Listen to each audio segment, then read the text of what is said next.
Can go ahead and get started.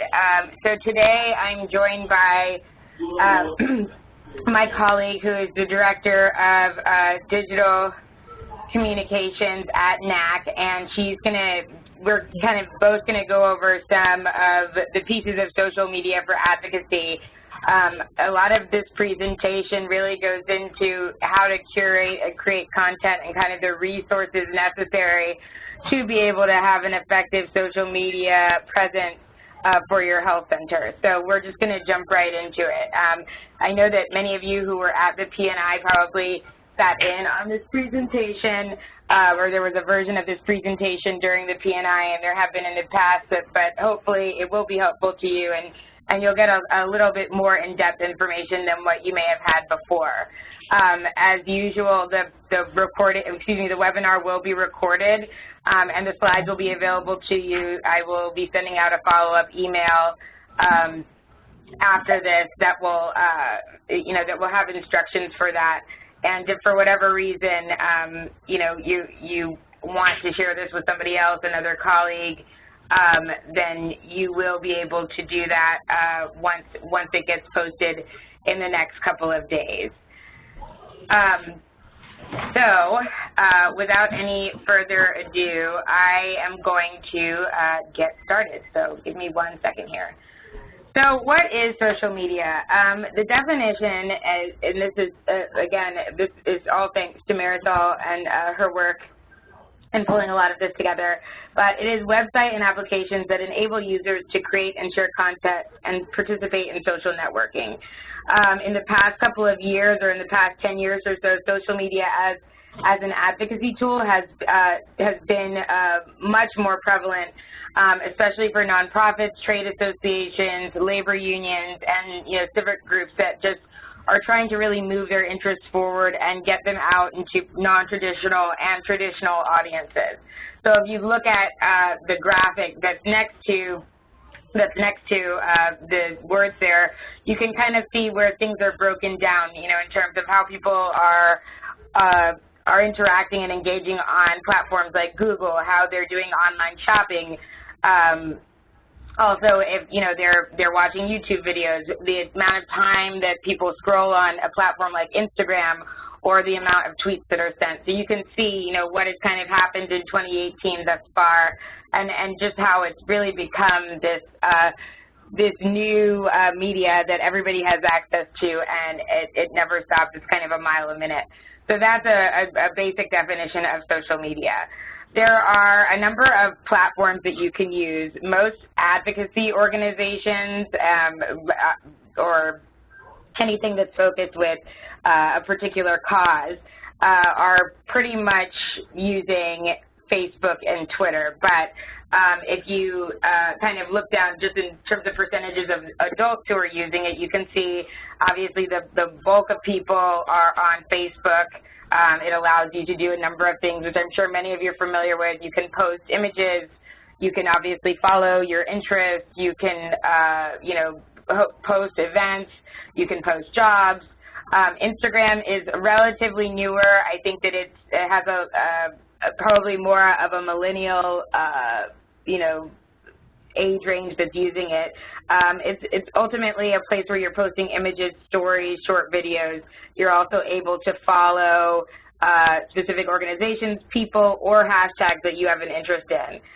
There's Snapchat, which now both Facebook and Instagram have a similar feature where you're kind of doing short videos, and you're able to, tag your location and use a number of kind of fun stickers and things like that. Then, of course, there's LinkedIn, which is more geared toward professionals. There's obviously resume sharing. You can get advice. You can apply for jobs, publish articles. And then, of course, Twitter, which is my personal favorite, and what I think that every health center, honestly, should at least have an account, and that is one of the Actually, that's part of the requirement for being an advocacy center of excellence, is to have some type of presence on social media, either on Facebook or on Twitter.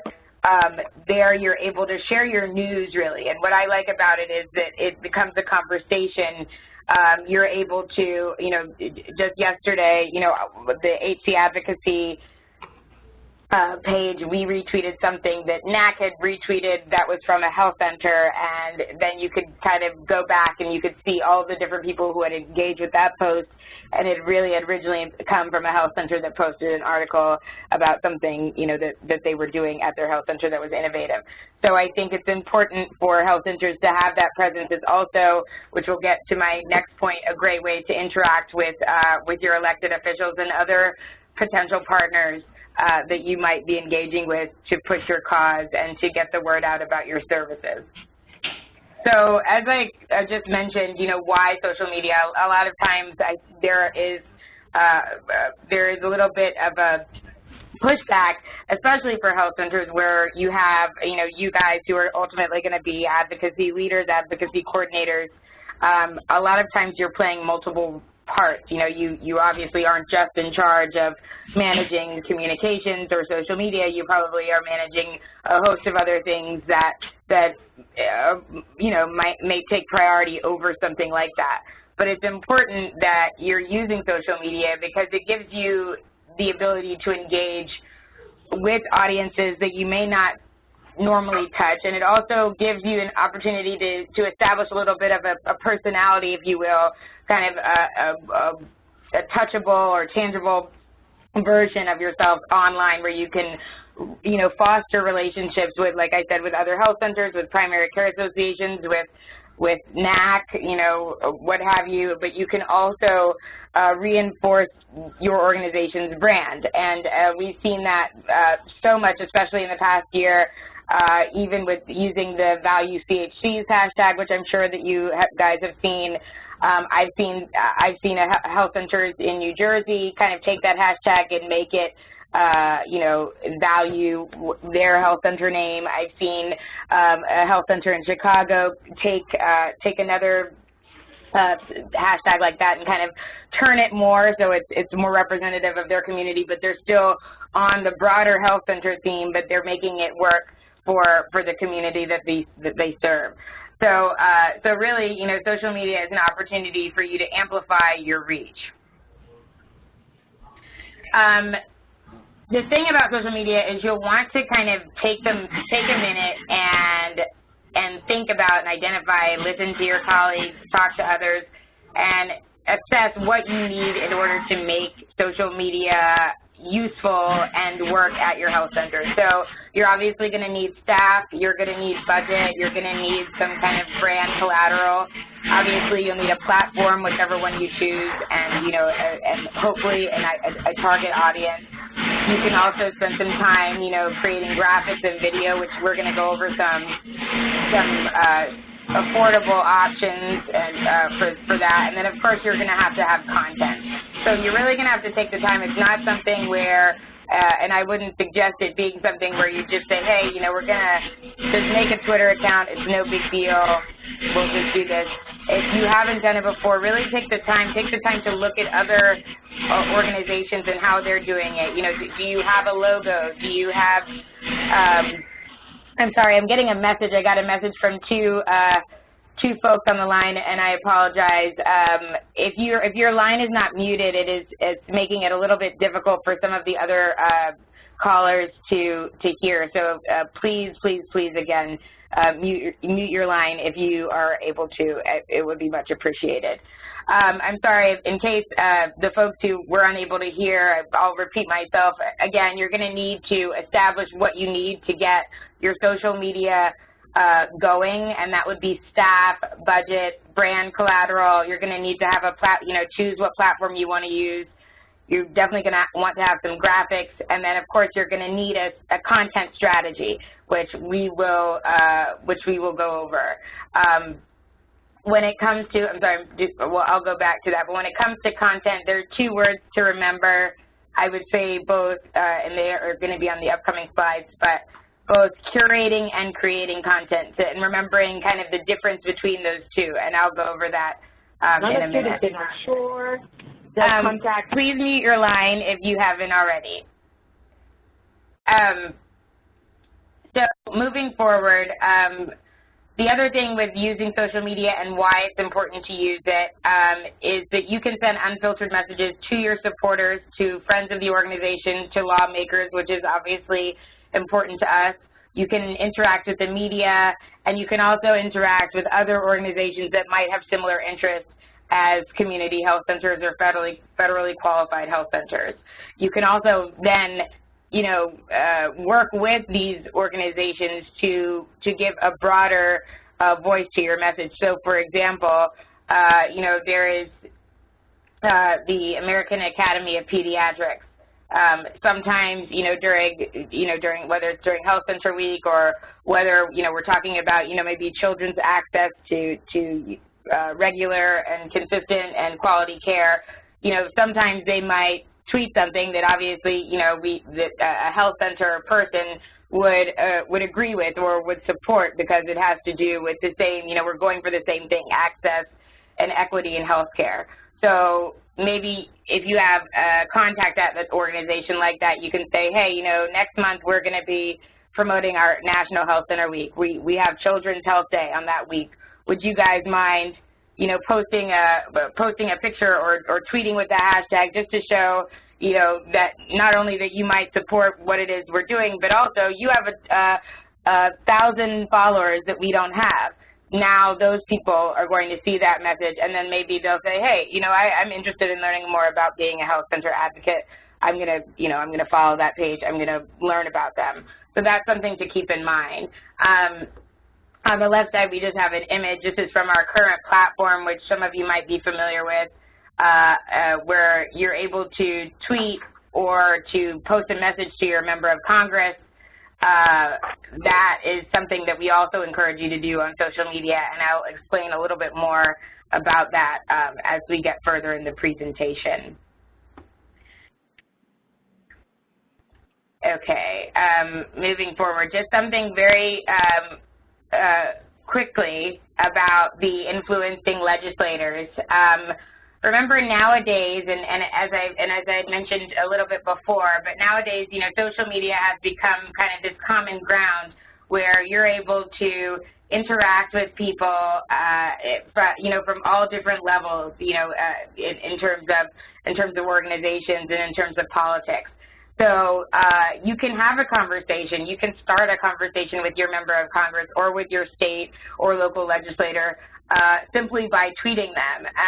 100% of the United States Congress has some form of social media, meaning they're either active on Facebook or they're active on Twitter. Of course, we all, should assume that it may not be the actual legislator. It may not be the actual representative or the actual senator who is tweeting. Sometimes, of course, it's a staffer, but there are some instances where the senator is controlling, their responses, and they are watching that feed. In a study by the Congressional Management Foundation that was done a few years ago, 84% of Congress, senators and representatives, said that they were more inclined to use social media than they were in the past to kind of see where constituents fall on certain issues.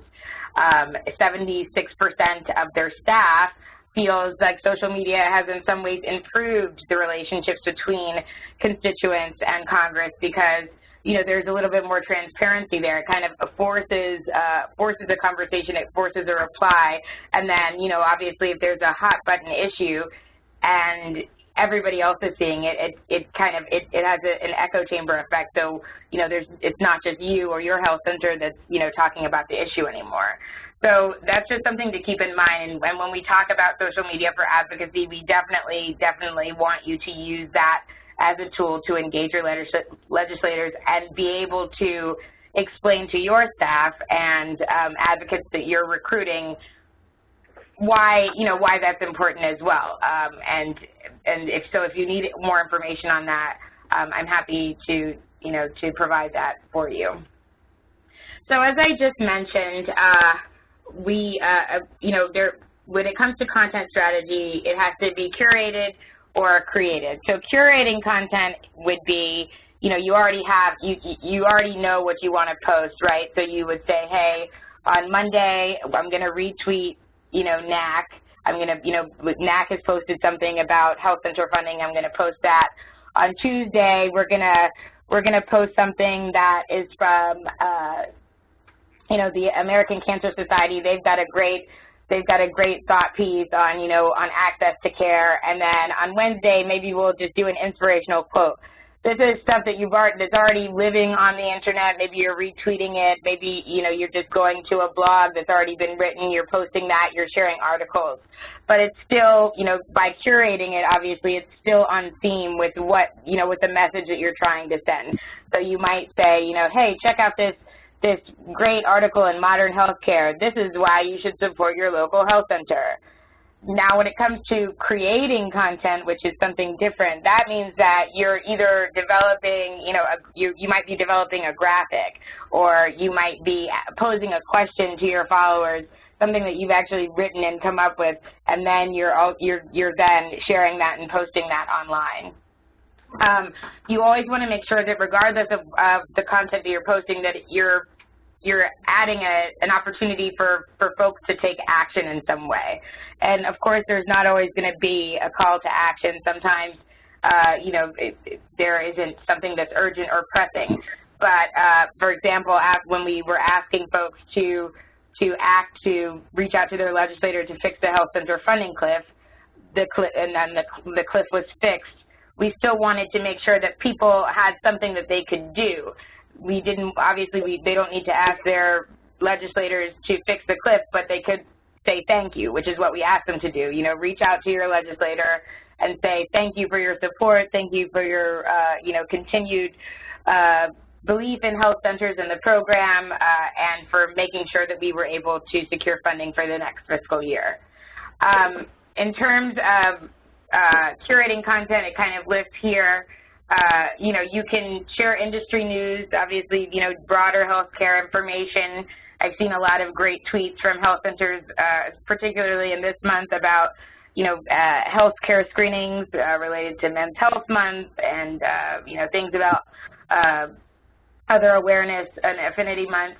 Of course, you can post event information, which is perfect and right on time for National Health Center Week, which is what we're going to be discussing next month. But you can post information about that. And of course, I am a huge fan of images, images and videos, graphics that can convey a story or can show the health center mission and values.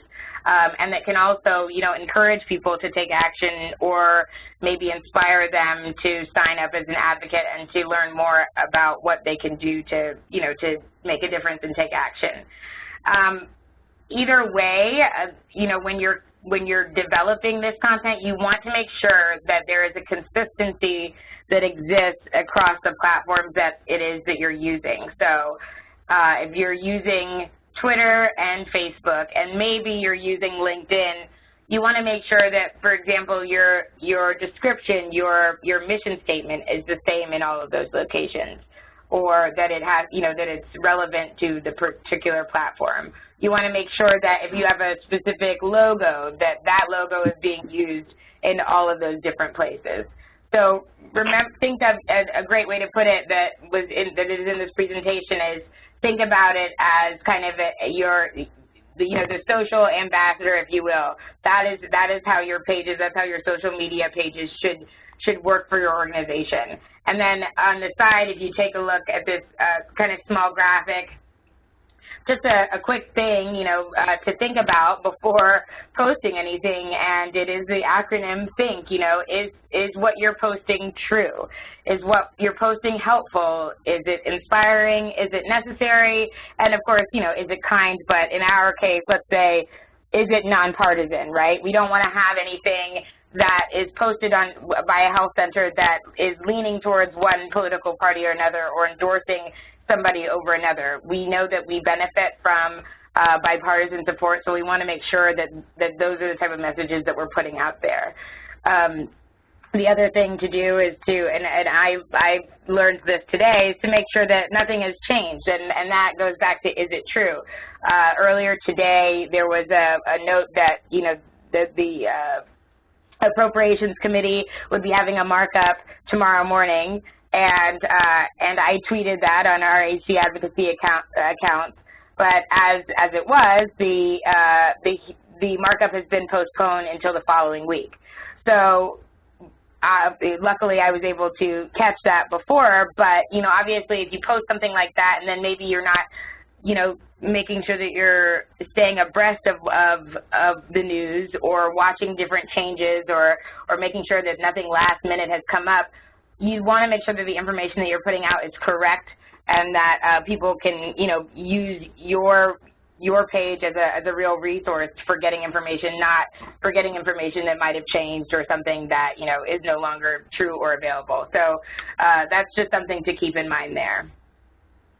The other thing to think about is look at your social media strategy in terms of performance, which we will also get into briefly in a little bit. But, you know, the highest performing accounts, the ones that seem to do well, the health centers that have a great number of followers that aren't just, you know, they're not just, you know, kind of seconds from NAC or from HC Advocacy, but I mean their very own group of people who are supporting that health center, going to their pages for information. That includes patients and advocates.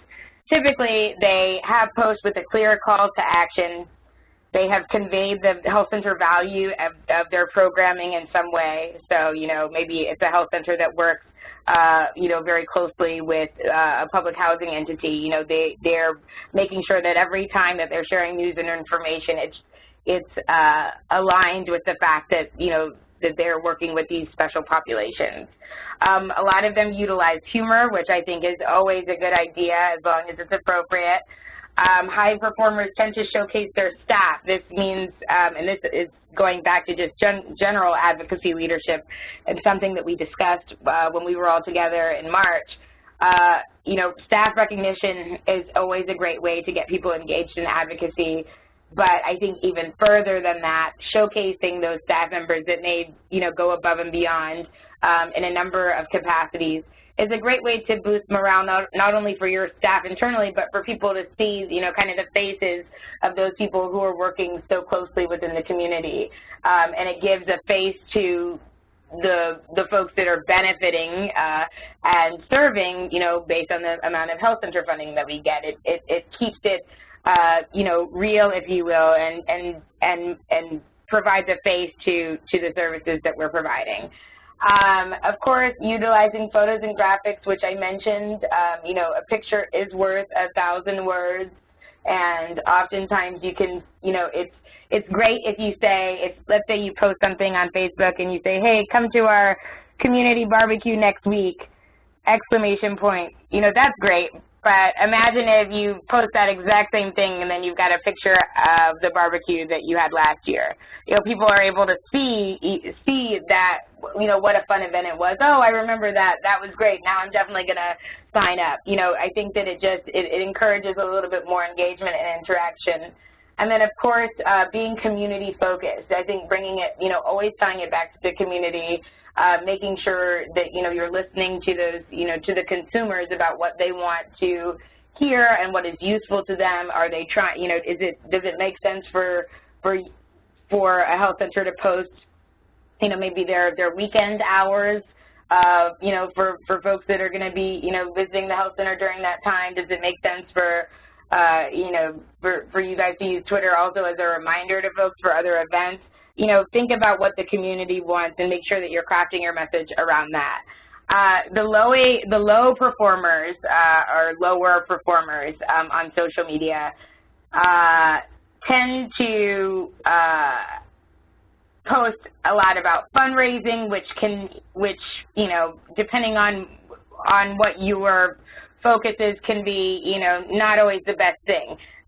You know, it could be, you know, just broad health news, which isn't necessarily distinct to your health center.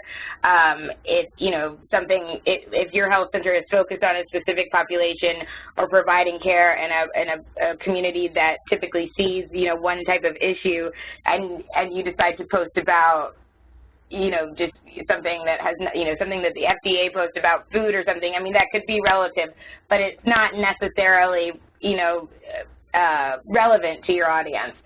Text heavy, anytime, you know, there's an opportunity to use fewer words, I would definitely encourage you to do that. Health tips, I mean, I've seen it done well, but I think if that's the bulk of your content, your performance and your engagement on social media, especially for advocacy, isn't going to be that great.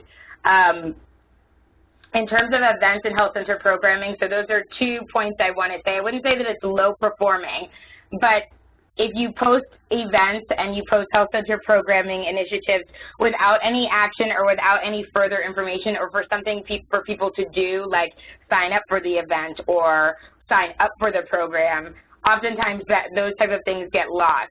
So you want to make sure that you're strategic in how you're posting information about your initiatives and about events. So those are things to just keep in mind.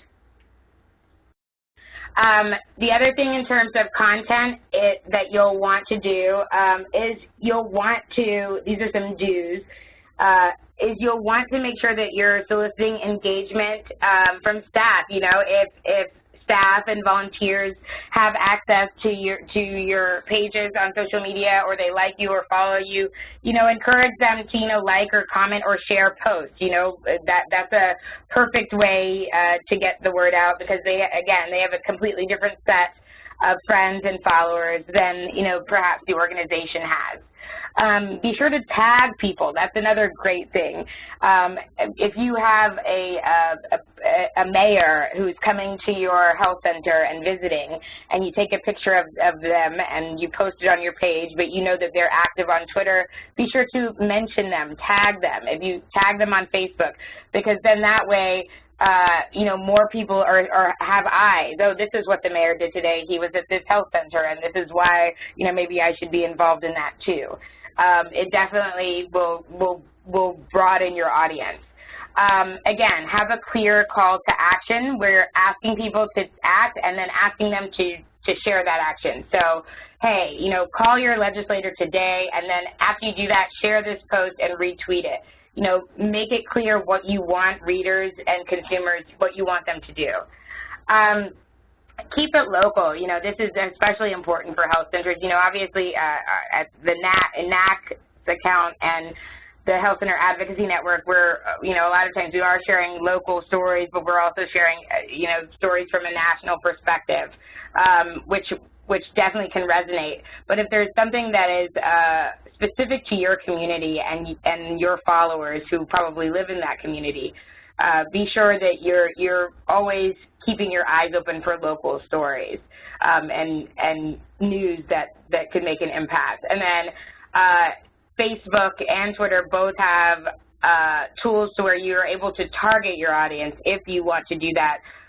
You know, it's a little bit it's a little bit advanced, and I don't want to get too deep into you know, social advertising and kind of paid promotion and things like that. But if you have thought about, you know, trying to recruit followers on your social media channels by using paid initiatives or paid advertising, you are able to target your audience. So you could say, I want, you know, I created an ad. I want people who are ages 30 to 50 who live in Iowa, who work in healthcare. I would like them to see this. You can create something like that.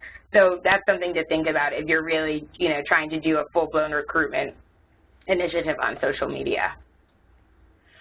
In terms of audience acquisition, remember that you want to ask and incentivize folks, specifically with social media targeted campaigns. You want to promote your page always, so make sure that your page, that people are able to like your page from your website, that people, you know, when you're sending out promotional materials, emails, that you have links to follow us on Twitter, like us on Facebook. Promote your posts, you know, again, ask you as the advocacy coordinators or, you know, the people within your organization who might touch communications, ask them to be the ones to share and promote things.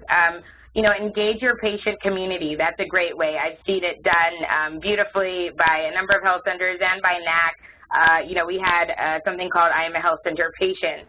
That was a campaign where there were videos of a wonderful, diverse group of individuals who all explained, you know, that they were indeed a health center patient, but also, you know, why that was important to them and the value add of them, you know, being able to have a relationship with their primary care doctor, being able to have a pharmacy that was, you know, inside of their health center and all of that. And then, of course, you want to use social media buttons, which would be, like, again, widgets or links on your website or any other front-facing platform where people are able to have access to your social media pages. Just in terms of audience acquisition, and I guess I should have added audience just engagement, you want to be sure that you're kind of playing to people's passions again, but you also want to be responsive to people. This is very important, and this is not all the time, but if you post something and somebody comments on it and they've got a question, hey, you posted this link, I'm on the website now, I can't find the congressional calendar. As the organization or the person who's, you know, managing the social media, you want to respond to that, you know, hey, such and such, I'm sorry the link didn't work, or we're sorry the link didn't work, you know, you can try it here. You want to engage people. You don't want it to be dormant or something where people know, oh, well, if I tweet NAC, they're not going to respond to me, so I'm not even going to use that to get that. You don't want people to have that attitude. You want people to feel like they can get in touch with you just as they would as if they were calling you on the phone or sending you an email. And so, again, which brings me back to my point, this is why you want to have somebody and really identify that individual who will be responsible for and has a real interest in managing social media for your organization. Just very briefly, just some content creation tools. You know, it's not easy, again, to come up with you know, graphics and videos and all that stuff on the fly, but there are some tools that can make it a little bit easier for you. Some of them, which happen to be free. As you can see here, there's Adobe Spark, which we have, which we use, or I would say that Marisol uses probably more than I do. And these can be for creating, you know, quick videos or posts that are generally, you know, have some type of, you know, like a digital graphic that is engaging in some way. You can also get free stock photos and images from a site like Pexels. You know, you might need a stock image in a case where, you know, you want to have a picture that accompanies the post, but maybe you just don't have a picture of just a provider that, you know, that you want to post on the internet. Maybe it's just best if you use something that's a little bit more generic, or you can get a stock image in which you can then use that to, you know, put text over and kind of create your own graphic. So those are just a few of the content creation tools, and I'm sure Marisol will touch on those a little bit later. There's also Canva, which we've got a screenshot here. It's another great platform. It's free. You can download images and templates to create different graphics. So the beauty of it is that you're downloading the actual size that you need. So if you're downloading a Facebook post, it's going to be the actual dimensions that you need so that it will look good and aesthetically correct on your Facebook page on both the mobile and on the computer. You're also able to make infographics. You're also able to you know, import your own images and use those to make graphics as well. And some of the and if there is a cost to any of the images that you use, it's typically about $1 if it's not free already. So those are just some things, and I'm happy to send a little bit more information about these tools in the follow-up email. I just, for the sake of time, I want to keep us moving on the right track. So just a kind of a final note, and not final, but integrating social media, you know, the way that you want to look at it in terms of social media for advocacy and just generally for your health center communications and brand is that, you know, it's just another thing in your broader communications toolbox, you know, and it's going to help you reach your organizational goals as long as you're able to measure it and as long as you kind of develop a strategy that's really, you know, supporting, you know, your messaging and your voice that's going to go out to the broader community. So you want to make sure that it's, you know, and we have discussed this, I think, when we talked about just incorporating advocacy and institutionalizing advocacy at the health center level. It's the same concept. You want to make sure that just as advocacy, recruitment, advocacy engagement, all of that is being monitored and measured, just as it would in your organization's, overall strategy. The same thing would be true for social media and your communications. And one important thing to keep in mind is that you'll want to create some guidelines around your social media use and policy. And this is what I mean back to designating that person. And hopefully this person who would be managing social media for advocacy purposes would be, you, or you would be working closely with the person on the communications team who is doing this. But you want to make sure that you're clear about who's posting to social media accounts. What can be posted? Is there something that your organization, just doesn't want to touch, doesn't want to post? Make sure that that's clear and it's written and it's available for your staff and employees. Also, you want to identify who's going to be approving the content. Is there somebody, is it going to be the CEO? Is it going to be the CFO? Is it going to be you, the advocacy leader? And establishing these type of guidelines really is a form of protection for your organization, to make sure that you stay on brand, but also to make sure that there's nothing that goes out into the universe or that goes out into the public eye that has not been approved and properly vetted by the organization. And it also should include some guidelines for how you're engaging users and folks who are interacting with your page. So as I mentioned before, it's important to be responsive. However, in this day and age, there are a number of people who use the internet for, purposes that are not productive. Maybe you've got, internet trolls, somebody who's, gonna get on every time you post something about, helping, your patients. They're gonna make a comment and post something maybe negative or something that is irrelevant and has nothing to do with that. In those instances, you want to have a policy around that. Is the person banned from the page? Have you, as an organization, decided that you are going to respond to these individuals and say, kind of have a blanket statement? What is that going to be? But it allows you to figure out, how you're engaging with your online community, which is very important. With social media, just like advocacy, there is a process with it. And, we started off with the graphic that talked about active listening. First, you want to make sure that you're listening and figuring out how to use social media so that it will be the most beneficial to your organization. The second thing you're going to want to do is make a strategy, come up with some priorities, your timeline, who's going to be responsible for content, your social media policy, you want to take that, then build onto that, figure out what works and what doesn't.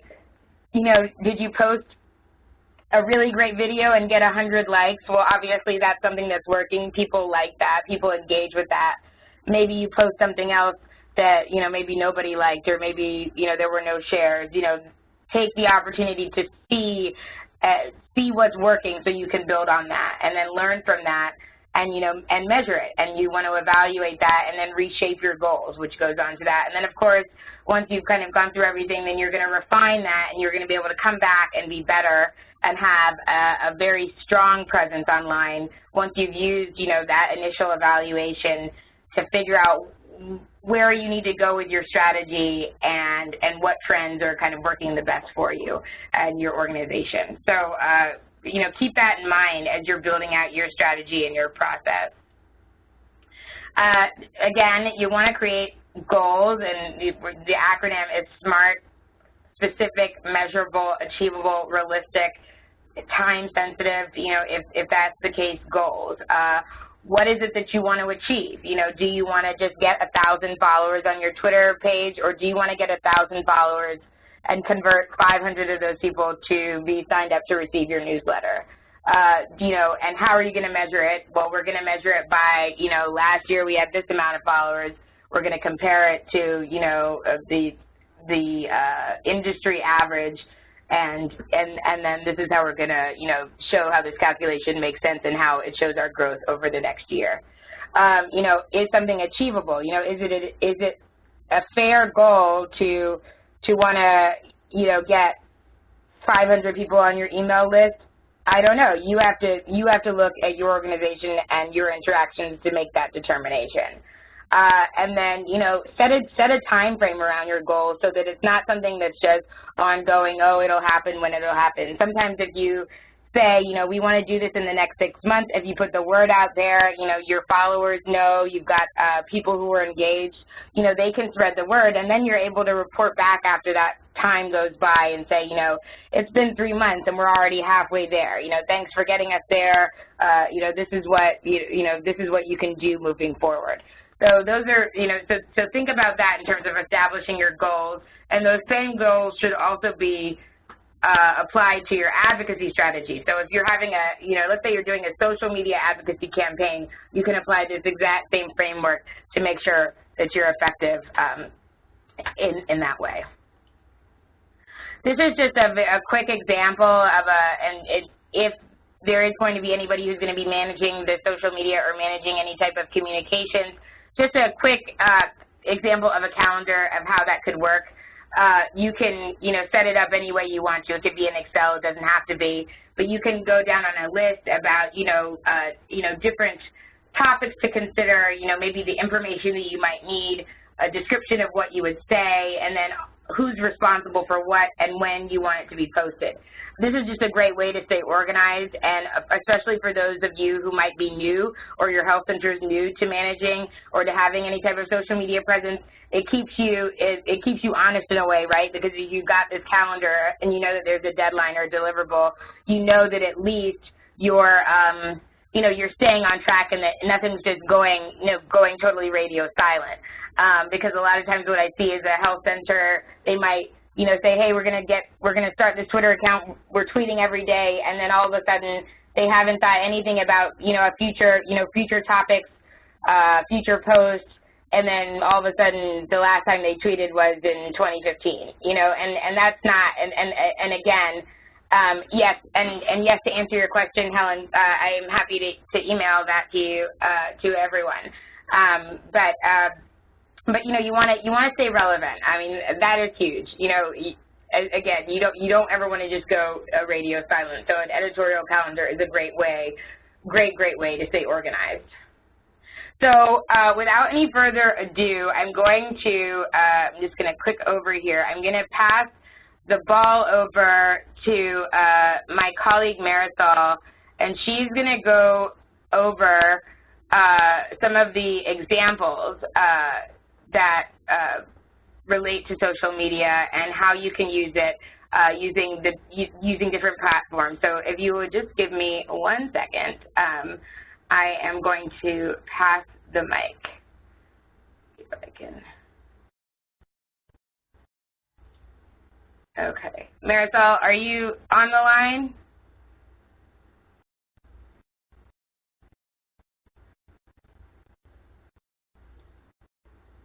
Okay, I can hear you. I'm going to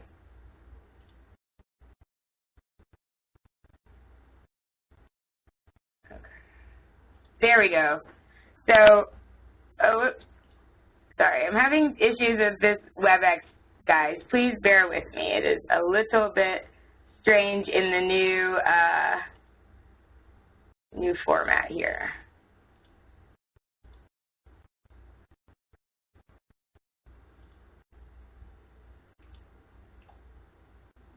Okay.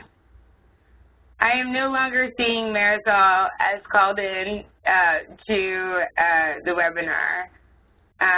If you are there, Marisol, message me and I will make you a presenter in 1 second. But just for the sake of time, we can go over some of these examples. Okay, there she is. Okay, I'm trying to. There we go. So I am going to make Marisol the presenter.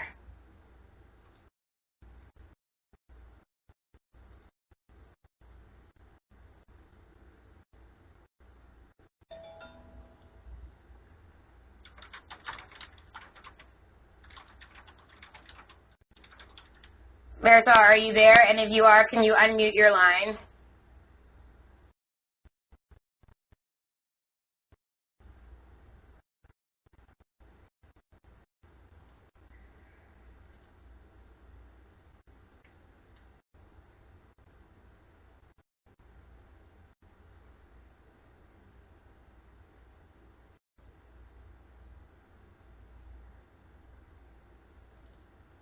Okay.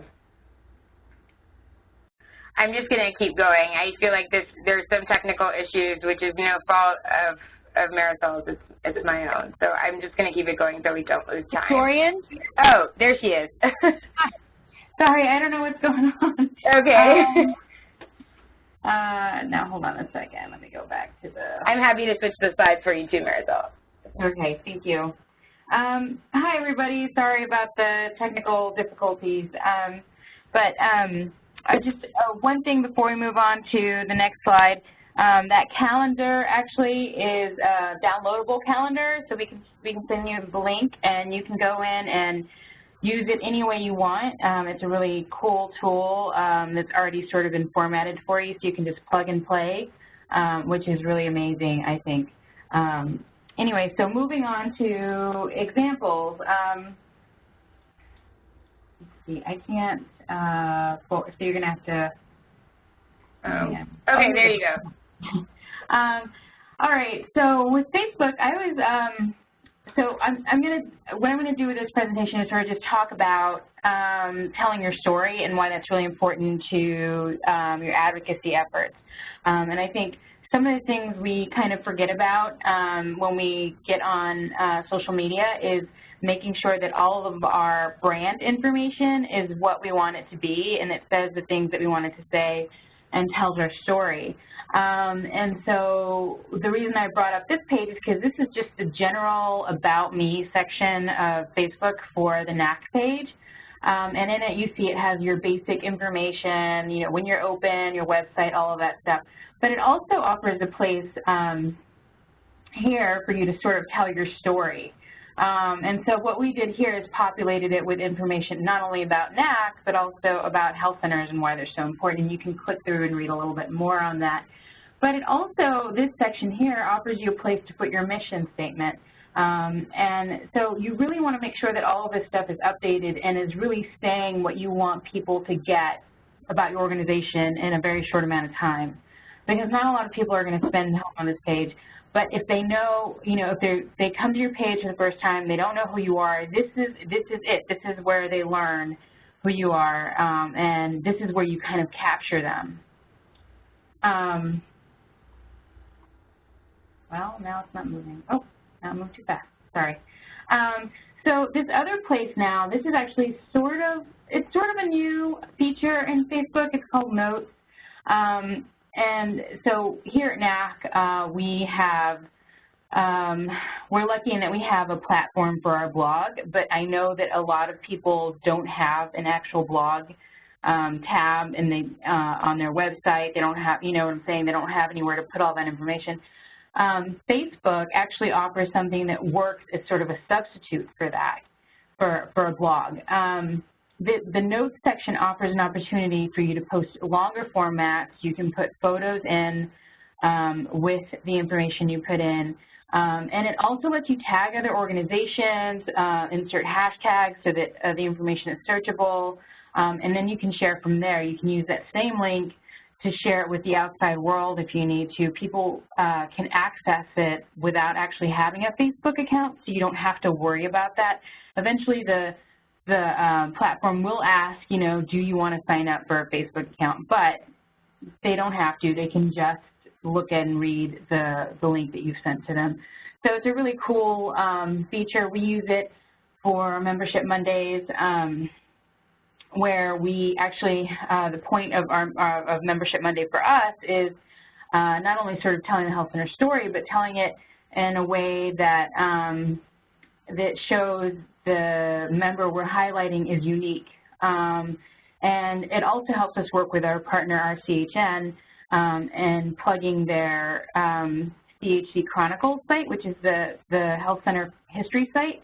So we're doing a couple things there that tell the health center story. We're linking and talking about this website that offers all this information about all the great things that health centers have done throughout their history. So if people want to know more about that. But it also is pointing to health centers in different parts of the country that are doing different really kind of cool things and what they do in their community.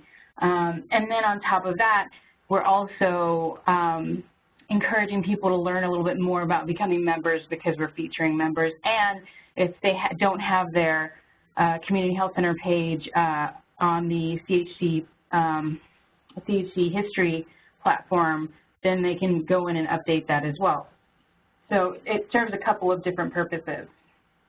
And just to add to that, I think that's always really important when you're thinking about content creation and curation, is that if you're creating something, think about how you can use it in different places, that you can recycle it, that it's evergreen, because it takes sometimes it can take a long time to create this content, and you put all this effort into it. You don't want it to be a one-time deal. So to get the most, the most return on your investment of creating this content, try to do something that you can use in different places, and so the notes section of this lets us do that as well.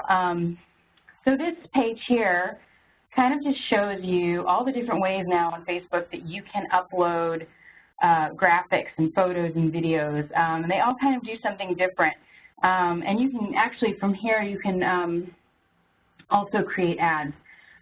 So things like create a canvas. This is really cool. We did this recently with the Dear Future Me challenge. And what was really cool about this is it only works on mobile platforms. It does not work on the desktop. But when you open it up, when a user opens it up, it takes up the entire screen, and they can scroll up and down or sideways. And you're sort of just telling a story in that way about, whatever topic it is that you have. So the Dear Future Me campaign, we kind of wanted to show we wanted to show a little bit about NAC culture, NAC work culture. And so we just kind of talked about, we had people kind of submit what they're doing now to stay healthy for the future. And so we do that in multiple ways with pictures and signs and a video and things like that. So that was really cool. You can, of course, just do the old-fashioned, upload videos and photos. You can create albums. So if you're having like a National Health Center Week event, or you're, at the Capitol in your state, or even in DC, and you want to create a photo album about that experience, you can do that there. You can do a photo carousel. You can create a slideshow, which is actually a little bit similar to Adobe Spark, and that it's you can upload photos, and then it kind of turns out like they hit play, and the photos just kind of do their own thing, and you can include music and things like that. So Instagram, again, you don't have a lot of space on Instagram to tell your story because it is so image focused, which is actually which is great because it's a cool way to kind of tell your story through images. But this space here is great for sharing who you are on Instagram, and you'll notice you only have so much space. So it's a really cool place to put your hashtags. You can update them. If you are posting, if you're posting about something specific in your actual Instagram feed, but they don't let you put a link to something in the caption, you can put it up here temporarily, and then just point people in that direction so that they can go there. And actually, most Instagram users, I think, are already accustomed to this and aware of this because lots of advertisers, lots of celebrities and things like that are on Instagram will say, see profile above to get a link or whatever, because that's really the only place that you can put it. But, since this is such a small space, you have to be really succinct and really kind of think through what it is that you want to tell people about your healthcare organization. So Instagram also lets you tell stories, which is not surprising because Facebook actually bought Instagram, so now they are actually the same organization. So these are, stories are something you can put together that follows your day. And you can insert photos, you can insert short videos on top of your photos and short videos. You can put graphics. There's even sort of a little polling option now where you can say whether or not you agree, and the user slides a button over to say whether or not they agree with you, which I think is really cool. And they come up with these new sort of graphics and things periodically, and they'll let you know in the actual story site here. So those are pretty cool. And they're temporary, but there are ways for you to save some of the images and things that you have in there so that you can use them for something else. And then there's your telling your story the regular way on Instagram, which is just posting a photo. Next page. Okay. So LinkedIn. I think LinkedIn is underrated for telling your story. I think people kind of forget about it, but I actually really enjoy it, and I think it's really important because LinkedIn is a little crazy about how it lets you manage your page. So even though your organization hasn't created a page on LinkedIn, if your employees are on LinkedIn and they have said, oh, I work at XYZ, LinkedIn will create that page, and you're just kind of like, where did this come from? So I always tell people to go in, see if their page is there, and then ask to be the administrator of this page. Because it's really important for you to update your About Us section, make sure your logo is correct, that you're in the right category of organization and things like that. I will tell you that NAC actually has 2 pages because it has been really, really difficult for me to go in and get rid of one. It was started many, many, many years ago, I think probably like 10 years ago. And I don't know who started it, and I don't know who manages it, so I haven't been able to get rid of it, but it has none of our information on it. So I always warn people, go in there, see what's there, and see what you can do to grab it and put the information that you want in there. And so in there, once you do that, once you're administrator, you can actually share things in LinkedIn with people. So if you have a press release you want people to become advocates, or you're doing, a National Health Center Week event, you can share that in there, and anyone who's following you will get that update. So you'll see here, I had, when I took this screenshot, I had just shared one of our briefs, probably around the P&I. And then you'll see, these are actually my personal connections, but people can follow you on LinkedIn. And these are how many people we have who follow us, follow our company page on LinkedIn. And then also on LinkedIn, you can do sub-pages as well. So if we had, we have NAC, and if we had a subgroup of volunteers or something, and we wanted to do a subgroup page of and they had their own sort of name and wanted to do something like that, they could have their own space as well, which is really nice of LinkedIn. It doesn't always work when I click for the next slide. Okay, there it is. So on Twitter, I think a lot of health centers are already on Twitter, but again, you only have so much space to say who you are on Twitter. And so getting this right is really important. And but then you also have space up here, in the profile, not the profile pic, but the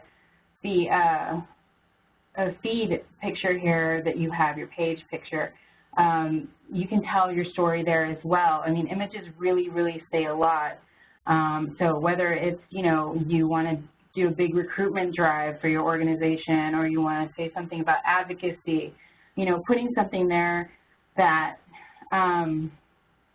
that has a call to action to whatever it is that you want people to do, it really works. I think people see that as soon as they get to your page, and they're like, oh, well, what is that? And you can put in a hashtag, or even do a bit.ly that's customized, a bit.ly link that's customized with whatever it is that you're promoting. So that's really important in Twitter as well.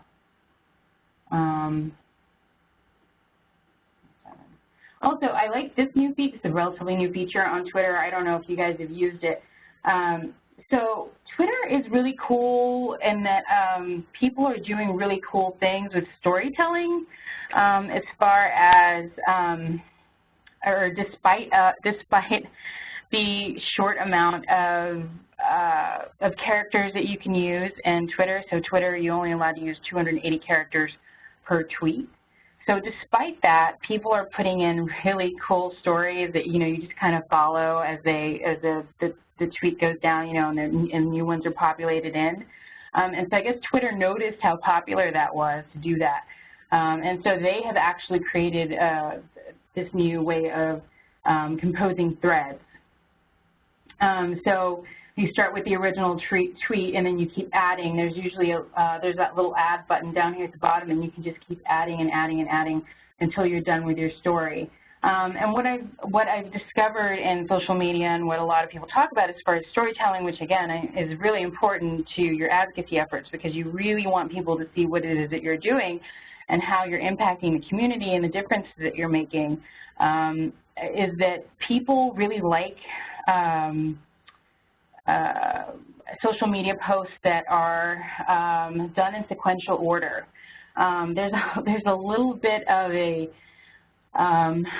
people really enjoy anticipating what's coming next, and so people will wait and wait for you to post that, or they'll come back and say, oh, I didn't finish that story, so I'm gonna go back and see how did this all end. And so what we're finding is that the social media platforms are letting us sort of do that now. They're because it works so well just randomly with someone posting some random story. They're now seeing that this is actually something that works really well on these platforms and people like it. So, for instance, on Facebook, Honey, Humans of New York, has done that really well as well. They'll, you know, post a picture and then they'll write a caption about this story, and if they have more than one, they'll say, okay, 1 of 2, 1 of 3, 1 of 4, and they won't post them all at the same time. What they'll do is they'll post it, and then a couple hours later post another one, and then a couple hours later post another picture with the end caption. And these aren't really long stories. I mean, we're talking about like maybe 500 words, right?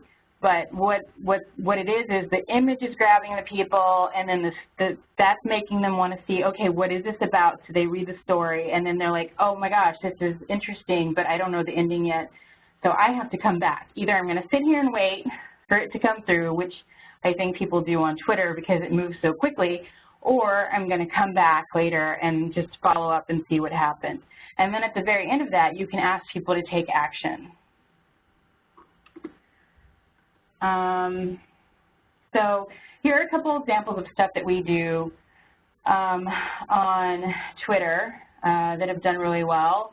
You know, Ohio here, is this Ohio? I can't remember. I can't see. They did a really fun tweet about how they're rooting for advocates in Ohio, and it was just a little GIF, and this guy, you know, waves his hands and stuff, which is really nice and really funny. The other thing we do, so we retweeted that, we really liked it. The other thing we do is in February, on Valentine's Day, there's something called Health Policy Valentine. I don't know, I think it may have been the Harvard Medical School that started it, but I'm not sure. A couple years ago, the hashtag Health Policy Valentine, and basically you write Valentine related to health policy. And so we did that about health centers this year, and that did really well. So don't be afraid to like use someone else's hashtags for an event that they're doing, or jumping in if it's something that relates to your organization and your mission and what you're doing and you think it'll help. The other thing we do is we take, when I'm talking about recycling or repurposing graphics, these are all graphics that are already in print, stuff that you can print off of our website. So it's I think one of these is a chart book on health centers, and the other one is an infographic. So basically all I did was snip these graphics so that they were smaller, and then put this information in, and then I just linked to the actual source so that folks could go see what it was and see more information. But also, this was during the cliff that we did these, and what we wanted to show was that health centers were super important to the healthcare system in the U.S. We needed to fix the cliff, and this is why they're so important. We save money, we generate money for the economy, these are all the different services we offer, and this is, so we took the hashtag that Dorian created, which is value CHCs, and we included that in our tweets about this, and we said, you know, we value health centers, or we hashtag value CHCs because they, and then we included the graphic that went with that topic. And then on top of that, we asked folks to do the same. Why do you value CHCs? Let us know. And so we kind of tried to create a wave that way for advocates. So just, you know, getting to the end here, I want to encourage everyone to, especially when they're trying to come up with content. I know there are times when things are really slow or there's too much happening, and so you're like, where do I go to get all this content? I would say it's okay to experiment when it comes to social media, especially if you're new and you're just sort of starting out. You know, maybe you only use one platform for a little while, and that's totally fine, because if you don't have the bandwidth and you can only do one, well, I'd rather, you know, you do that than to stretch yourself too thin. So the other part of this is, and that goes to identifying the right storytelling approach for your organization. So the other thing is, you know, always set measurable goals. Give yourself a time frame so that you don't keep pushing those goals back. So for instance, I want to get to 10,000 followers on Twitter.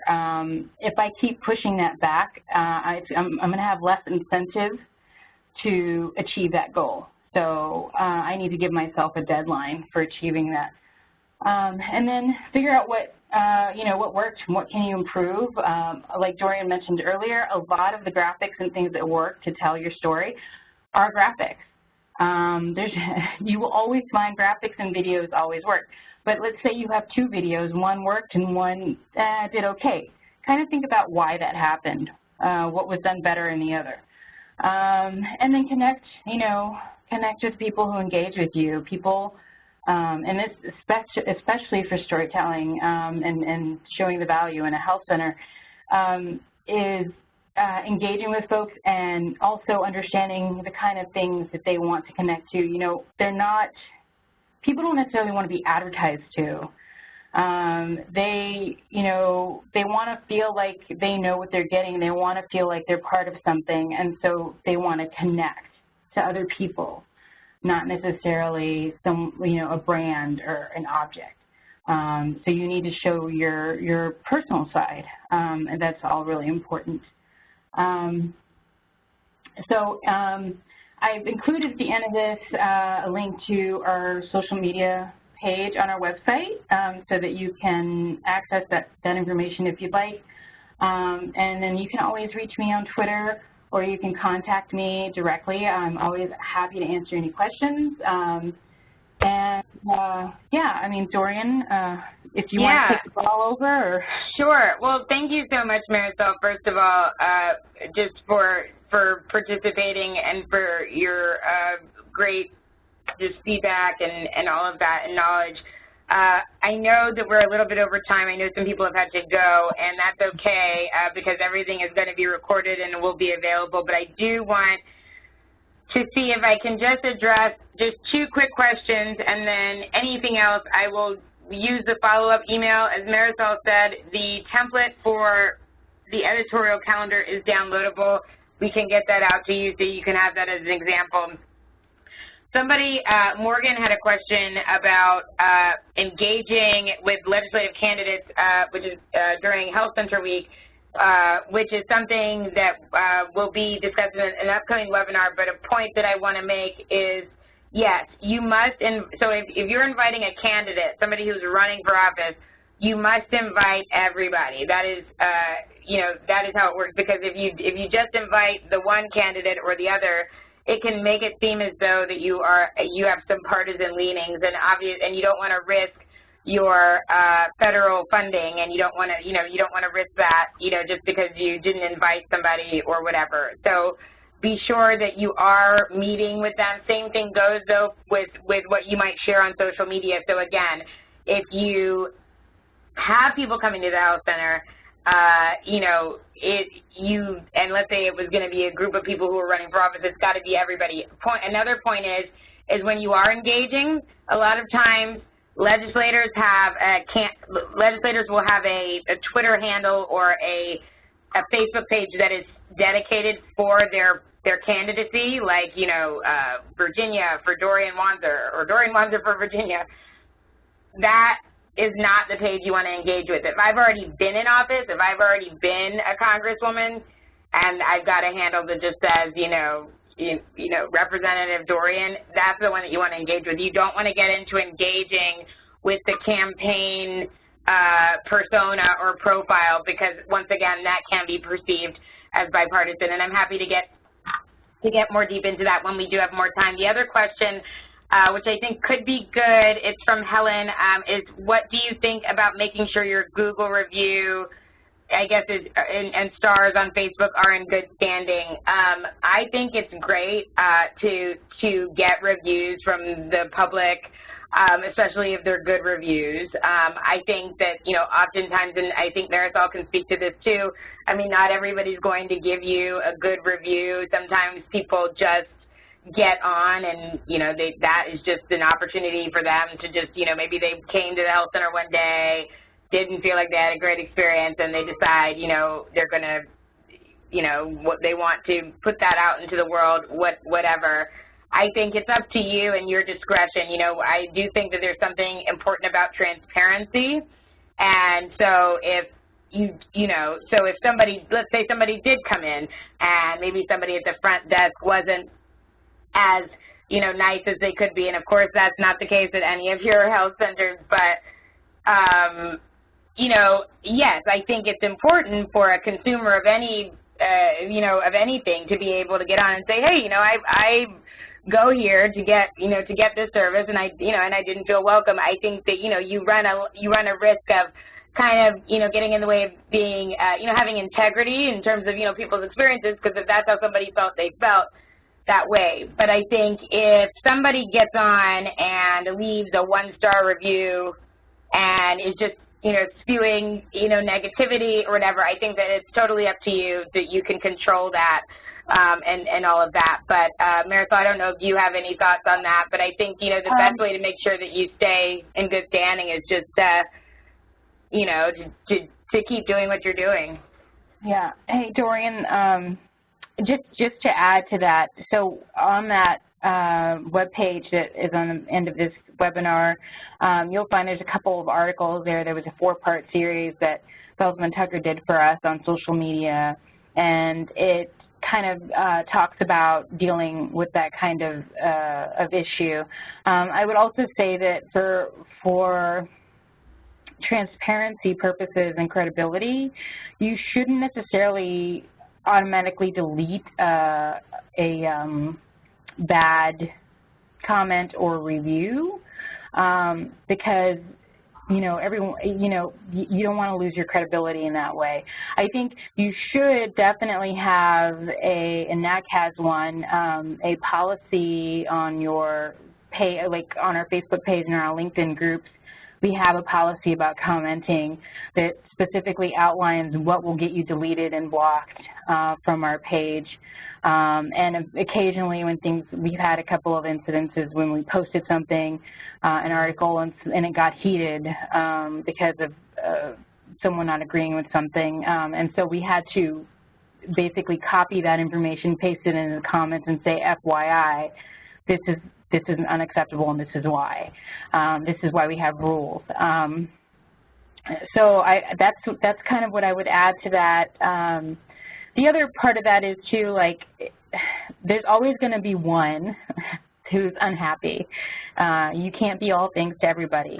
And so if, like Dorian said, if you're just doing what you're doing and like 90% of your 95% of your customers are happy with the service they get from you, they will usually come in and like stick up for you by either putting in a 5-star rating or whatever to sort of combat that 1-star rating, and that's what you want to do. So like we know if we post something that we have one troll who follows us, that they don't like. We know someone else is either, you know, we ignore it typically, and someone else comes in and they're like, what are you talking about? This is crazy because X, Y, Z, right? We don't have to say anything. The people who love us and support us will do it for us. Then there's the other side of that, and I'm sorry, I feel like I'm dragging on, but and you'll find this in the articles that I'm talking about, is there's actually HIPAA issues with you actually acknowledging that that person is a patient. So that's something that's on, you'll see an article about that, and I definitely recommend reading that 4-part series on that. So. Well, thank you so much, Marisol, and thank you all to everyone who stayed on the call and was patient enough when we were going through a little bit of technical difficulties. It is now 4:15 Eastern Time. I know some folks have had to run, and I don't want to keep anybody any longer, but I will be following up via email, if not this afternoon. Tomorrow morning, you will get instructions on how to access the webinar if you missed it or want to share it with somebody who did, or other members of your team. And I will also follow up on some of the other materials that we discussed. And if you have any questions for either me or Marisol, please do not hesitate to reach out. But thank you all for joining us, and have a great afternoon.